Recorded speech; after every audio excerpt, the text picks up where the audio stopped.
You rate also, you talk about identifying individuals and whether or not, they're going to be performing in their jobs.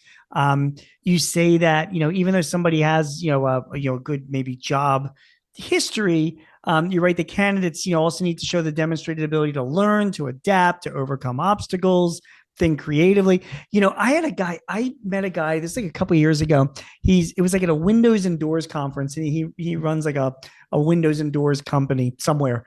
And he said that he has little problem hiring people and finding the right people for his company because he keeps his eyes open whenever he goes out to restaurants and retail stores. Like, have you ever been like at a restaurant and like some server comes over to your table and like memorizes the whole order and has like a great attitude and shows a lot of energy and enthusiasm and all that? This guy said to me, and again, it's a couple of years ago, he's like, all right, that's the person I want to hire. Like, I can teach that person how to sell windows and doors.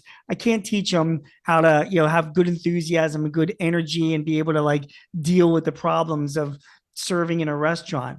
And I kind of feel like that's a similar, message that you're giving as well, right? It's not just how good a candidate looks on paper if they're going to be part of your team. It's how they adapt to your environment, right? Absolutely. And it's interesting you mentioned that industry, all hospitality industries, specifically in any kind of food service, restaurants, bars, things like that. I mean, those people have so much coming at them.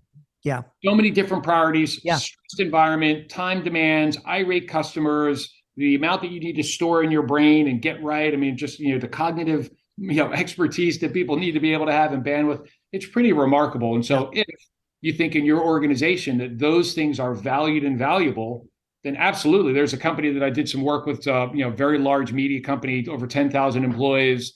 And for some of their managers, like their station managers across the country, they didn't know this because they hadn't done the forensics on it. But as we started studying high performance in their organization, we found that one commonality in a lot of their highest performing general managers was that they actually worked in the restaurant industry and they had excelled in the restaurant industry. And that really helped to prepare them for the multidimensional demands placed in their business. It was like, well, isn't that interesting? What do you think that did for their recruiters? They started fishing in additional ponds going, let's get intentional about looking for some of these really high performing people in the restaurant industry. That could be transformational in terms of your ability to attract and retain. It helped to drive down recruiting costs by over $400,000 a year. I mean, that's material.